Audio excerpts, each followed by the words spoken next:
नैतिक शिक्षा की कक्षा के अंदर आप सभी बच्चों का स्वागत है।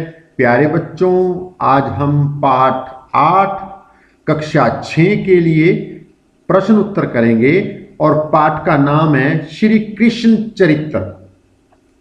तो इस वीडियो के अंदर सिर्फ मैं प्रश्न उत्तर लेके आया हूं और सबसे पहले तो आप इस वीडियो को चैनल को सब्सक्राइब कर लीजिए और लाइक कर दीजिए ताकि आने वाली वीडियो आपके चैनल पे मिल सके।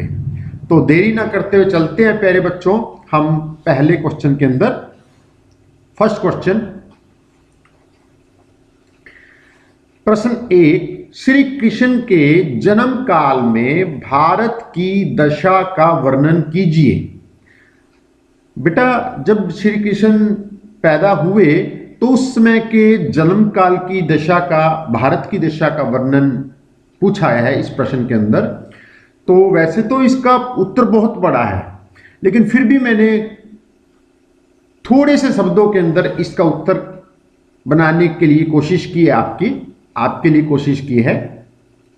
तो श्री कृष्ण के जन्म के समय भारत कैलाश पर्वत से लेकर रामेश्वरम, ये एंड पॉइंट है। कैलाश बेटा स्टार्टिंग और रामेश्वर एंड तक सारे देश में हजारों राजा भरे पड़े थे। कि क्या है कि भारत देश छोटे छोटे भागों में बंट चुका था और जो सभी राजा स्वेच्छाचारी और विलासी थे कि अपनी इच्छा के अनुसार लोगों का शोषण करते थे, भोग विलास में व्यतीत रहते थे। तो ये उस समय के, जिस समय भगवान श्री कृष्ण उत्पन्न हुए, पैदा हुए, उस समय की हमारे देश की स्थिति थी। एक बार फिर मैं दोहरा रहा हूं, श्री कृष्ण के जन्म काल के में भारत की दशा का वर्णन करना है।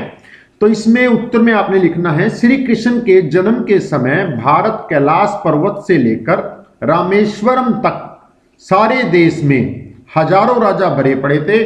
भारत देश छोटे छोटे भागों में बंट चुका था, सभी राजा स्वेच्छाचारी और विलासी थे। दूसरा प्रश्न, होश संभालते ही श्री कृष्ण ने गोकुल वासियों का हित किस प्रकार किया। कि जैसे ही भगवान श्री कृष्ण को होश आया, वो जानने पहचानने लग गए अपने दोस्त को, अपने मित्रों को, तो उन्होंने गोकुल वासियों का किस प्रकार हित किया। तो श्री कृष्ण ने अपने मित्रों के साथ मिलकर गोकुल का मक्खन शहर में जाना बंद करा दिया तथा दही मक्खन की वृद्धि के लिए गोवर्धन पूजा की परिपाटी को बोलते परंपरा, त्योहार मनाना, परिपाटी को जन्म दिया। क्यों परिपाटी का मतलब क्या है बेटा? क्योंकि जो वहां पर गौएं थी वो गोवर्धन पर्वत पर चारा खाती थी, चरती थी, भोजन खाती थी, इसीलिए वहां पर उन्होंने उनकी पूजा का परिपाटी को जन्म दिया। तो एक बार उत्तर दोहरा देता हूं, श्री कृष्ण ने अपने मित्रों के साथ मिलकर गोकुल का मक्खन शहर में जाना बंद करा दिया तथा दही मक्खन की वृद्धि के लिए गोवर्धन पूजा की परिपाटी को जन्म दिया। जरासंध की कंस के साथ क्या रिश्तेदारी थी? उसने मथुरा पर चढ़ाई क्यों की? जरासंध की 2 पुत्रियां कंस से ब्याही थी। इसका अर्थ है बेटा, जरासंध की जो 2 बेटियां थी उनकी शादी कंस के साथ की हुई थी। जरासंध ने मथुरा पर इसलिए चढ़ाई की क्योंकि भगवान श्री कृष्ण ने कंस का वध कर दिया था और जरासंध की पुत्रियां विधवा हो गई थी। इस कारण से जरासंध ने मथुरा पर चढ़ाई कर दी। तो प्रश्न 3 का उत्तर ये रहा। तो अब प्रश्न 4 की ओर चलते हैं। प्रश्न 4, श्री कृष्ण ने काल यवन की सेना को कैसे नष्ट किया? यहां पर बेटा क्वेश्चन के अंदर नष्ट लिखा हुआ है, कंप्यूटराइज मिस्टेक आ चुकी है।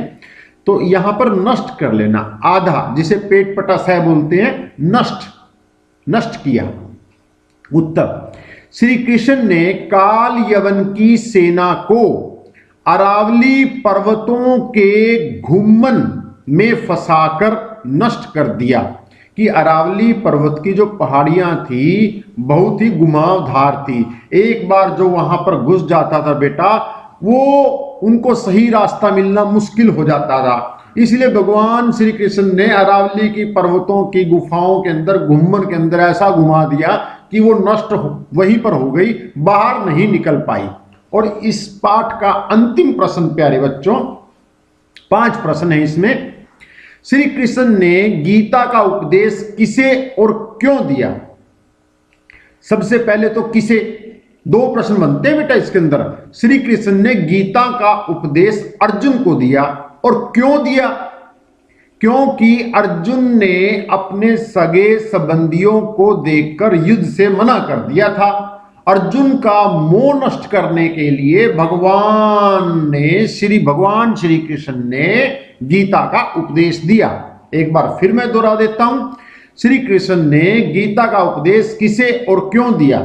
श्री कृष्ण ने गीता का उपदेश अर्जुन को दिया क्योंकि अर्जुन ने अपने सगे संबंधियों को देखकर युद्ध से मना कर दिया था। अर्जुन का मोह नष्ट करने के लिए भगवान श्री कृष्ण ने गीता का उपदेश दिया। तो प्यारे बच्चों, ये इस पाठ के 5 ही प्रश्न थे, यहां पर पूर्ण होते हैं। और धन्यवाद बच्चों आपको, आप सभी बच्चों को बहुत बहुत शुभ आशीर्वाद। आप हंसते रहो, आप खेलते रहो, आप मुस्कुराते रहो, आप जिंदगी के अंदर आगे बढ़ते रहो। प्यारे बच्चों, आप अपने मम्मी पापा का नाम रोशन करो, आप अपने देश का नाम रोशन करो। और प्यारे बच्चों, यदि ये वीडियो अच्छी लगती है तो आप इस चैनल को सब्सक्राइब करो और लाइक जरूर करना बेटा, ताकि आने वाली सभी वीडियो आपको मिल सके। धन्यवाद बेटा, थैंक यू।